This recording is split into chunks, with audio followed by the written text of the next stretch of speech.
Esther chapitre 7 à partir du verset 1er. Le roi et Haman allèrent au festin chez la reine Esther. Oui. Ce second jour, le roi dit encore à Esther, pendant qu'on buvait le vin, quelle est ta demande, reine Esther? Elle te sera accordée. Que désires-tu? Quand sera la moitié du royaume, tu l'obtiendras. Verset 3. La reine d'Esther répondit, si j'ai trouvé grâce à tes yeux, ô roi, et si le roi le trouve bon, accorde-moi la vie. Voilà ma demande et sauve mon peuple. Voilà mon désir. Alléluia. Mon thème s'intitule ce matin le coup d'état de Dieu. Parce que le pouvoir qui est en place n'arrange pas Dieu. Et les projets de Dieu. Et parce que nous sommes le royaume des cieux, parce qu'à l'intérieur de nous se trouve Jésus-Christ. Et quand Dieu vient plaider, souvent les démons ne veulent pas. Quand Dieu veut que tu changes souvent, toi-même tu contredis la volonté de Dieu. Et après tu te poses la question, qu'est-ce qui n'a pas marché? Mais ici je vais vous expliquer, dans l'histoire de la Bible, comment une fois, Dieu va utiliser deux personnages, à savoir Mardochée et Esther. Et il va les amener à remporter, alléluia, sur un grand pouvoir, le pouvoir des Perses. Vous savez, Dieu a pleuré dans la Bible. Mais il n'a pas pleuré plusieurs fois. Il a pleuré quelques fois. Parce que Dieu, s'il pleure, c'est parce que, alléluia, ton sujet le concerne. Donc, si tu es avec quelqu'un que ça ne concerne pas Dieu et que tu souffres, Dieu ne pleurera pas. Si tu es tombé enceinte de manière illicite, que tu es en train de dire, Seigneur, où es-tu? J'ai besoin de toi. Il ne viendra pas. Parce que tout n'a pas commencé avec Dieu. Donc, Dieu ne peut pas venir intervenir. Il y a une fille qui m'a appelé un jour, elle dit, papa, mon chéri m'a abandonné. Mon chéri m'a laissé.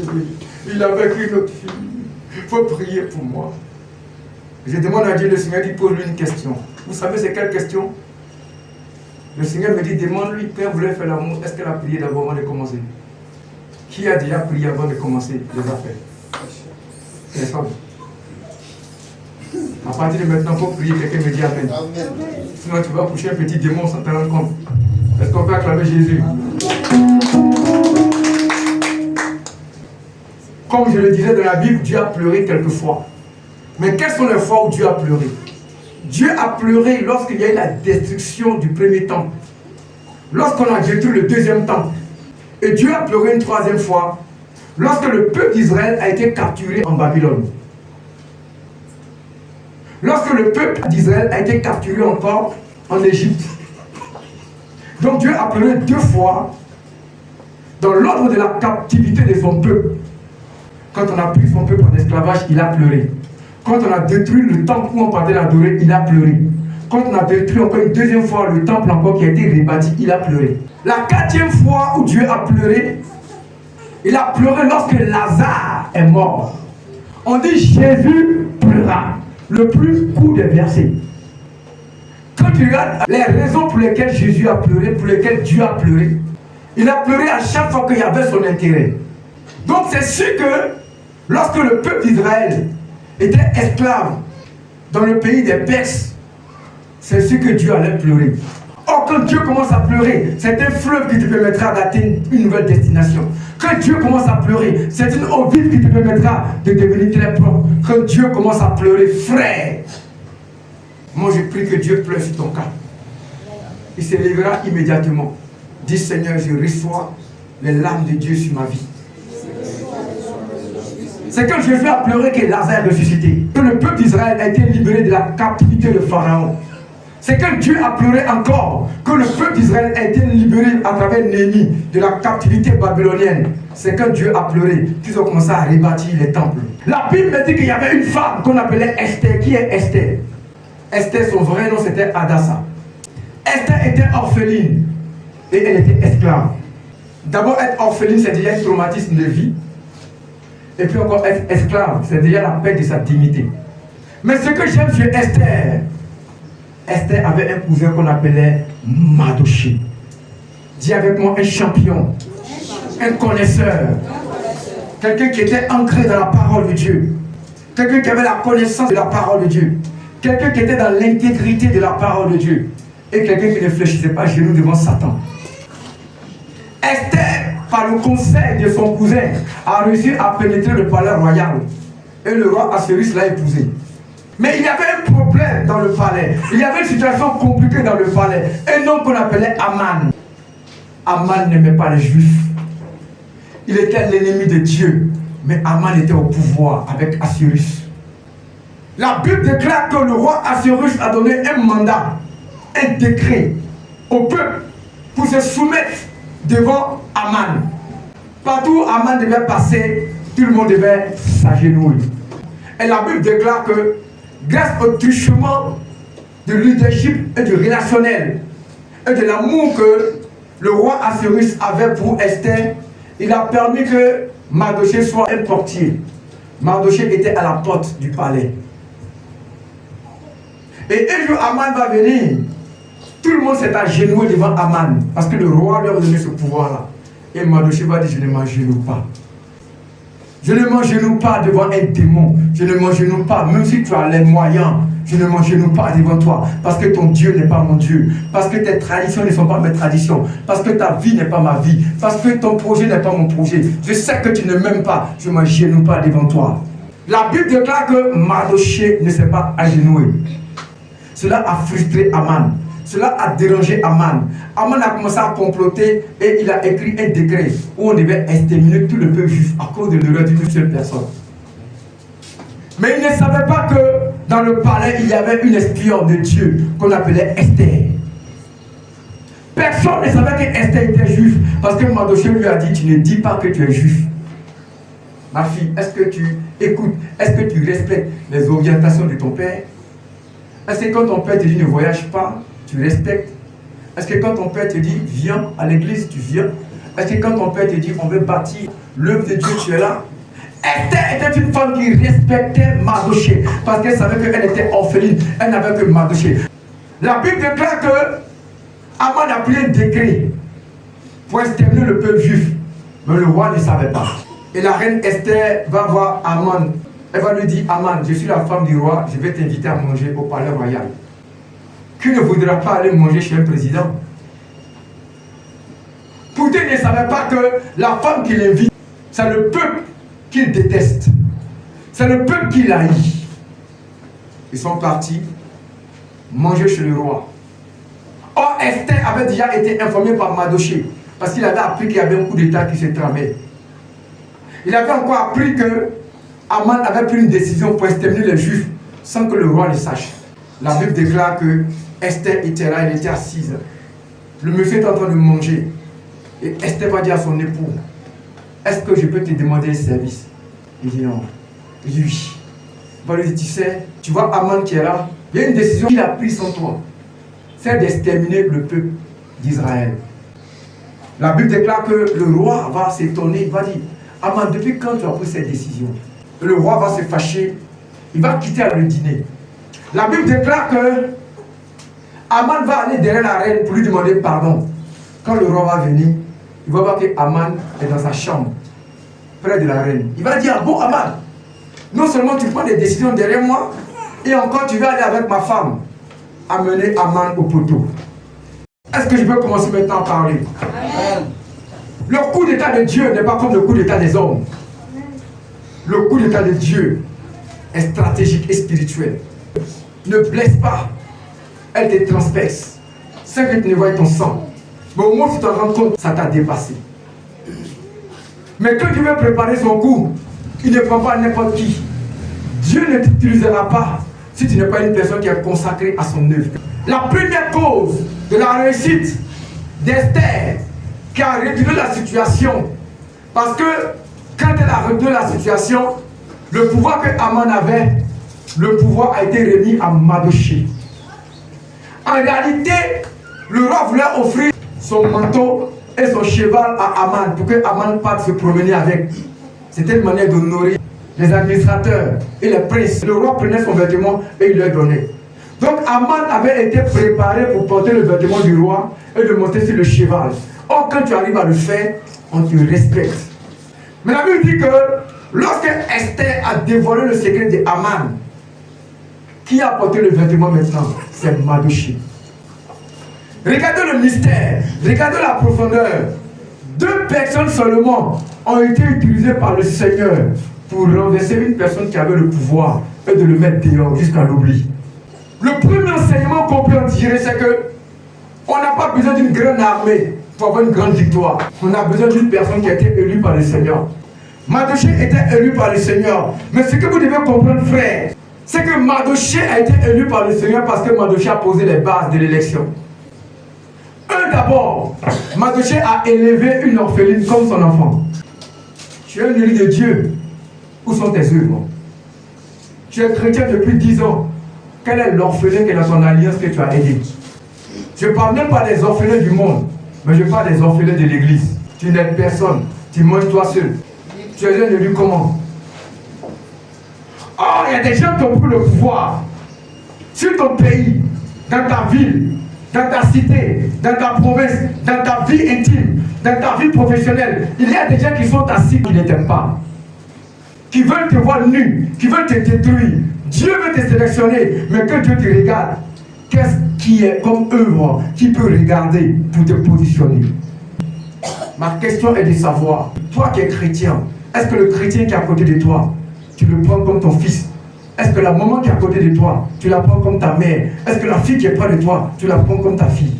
Dieu ne prend pas un rebelle. Dieu prend une personne qui a la lumière, pour apporter la lumière, pour renverser à lui les autels, pour renverser le monde satanique. Ma fille, tu veux que Dieu t'utilise pour renverser des défis, tu veux que Dieu t'utilise pour renverser des pouvoirs démoniaques, alors reste intègre et montre tes œuvres à Dieu. Écoute-moi, toi qui es là, Dieu peut t'utiliser pour prendre la mairie sans que tu n'aies un diplôme. Dieu peut t'utiliser pour être président sans que tu ne sois, alléluia, prévu pour être président. Pourquoi? Parce que Dieu voit que tu penses aux humains. Tu n'aimes pas voir quelqu'un souffrir. Tu n'aimes pas voir une femme dans le célibat. Tu n'aimes pas voir un homme marié, une femme mariée pleurer. Tu n'aimes pas voir une église en déchirure. Tu n'aimes pas voir des gens qui sont maltraités. Tu n'aimes pas voir les prisonniers. Tu n'aimes pas voir les malades. Tu n'aimes pas voir les opprimés. Tu n'aimes pas voir les déprimés. Tu n'aimes pas voir les délaissés. Tu n'aimes pas voir les expulsés. Tu n'aimes pas voir les exilés. Mais mon frère, je te dis la vérité. Où sont tes œuvres? Est-ce que tu as le cœur du patriotisme chrétien? L'homme fort de ta famille peut être renversé. La pauvreté de ta famille peut être renversée. Les maladies de ta famille peuvent être renversées. Mais est-ce que tu penses aux autres? Je vois beaucoup de personnes qui disent qu'ils aiment Dieu, qui vont à l'église. Ils ont des grosses Bibles. Ils ont connu beaucoup de pasteurs. Mais il n'a jamais existé dans leur maison un orphelin. Il n'a jamais vécu dans leur maison une veuve de l'église. L'année passée, j'ai dit à beaucoup de personnes, je vais les Bibles pour les partager aux veuves et aux orphelins. Il n'y a eu que 5 personnes dans le monde entier qui m'ont aidé à aller partager des Bibles. Frère, Mardochée n'a pas fléchi chez nous parce qu'il savait qu'il y avait un pouvoir qui était en place qui voulait exterminer les Juifs. Je ne fléchis pas chez nous. Tout le monde peut se pervertir. Tout le monde peut abandonner la foi de Dieu. Mais moi, Mardochée, je reste intègre. Pourquoi? Parce que, alléluia, je suis resté sûr de la foi. Comme Élie qui a dit, je suis resté sûr de la foi. Comme Moïse qui a dit, on persécute le peuple. Je ne resterai pas sans voix. Je dois parler à Pharaon. Je ne te parle même pas d'Esther encore, hein. Je te parle de Mardochée. Celui qui a été la pièce maîtresse, celui qui a mis le mécanisme, le système du renversement du pouvoir d'Aman.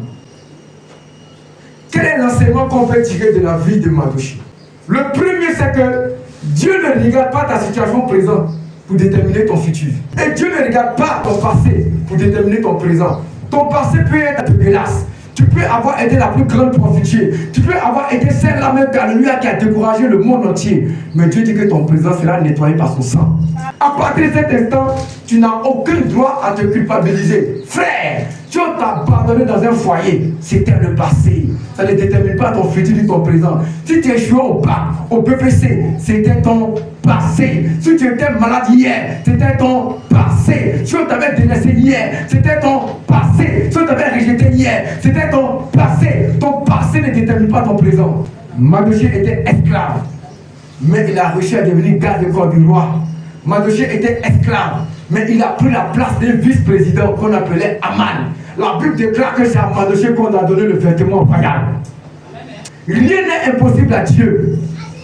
Il y a des pouvoirs qui sont sur nos têtes, dans notre famille.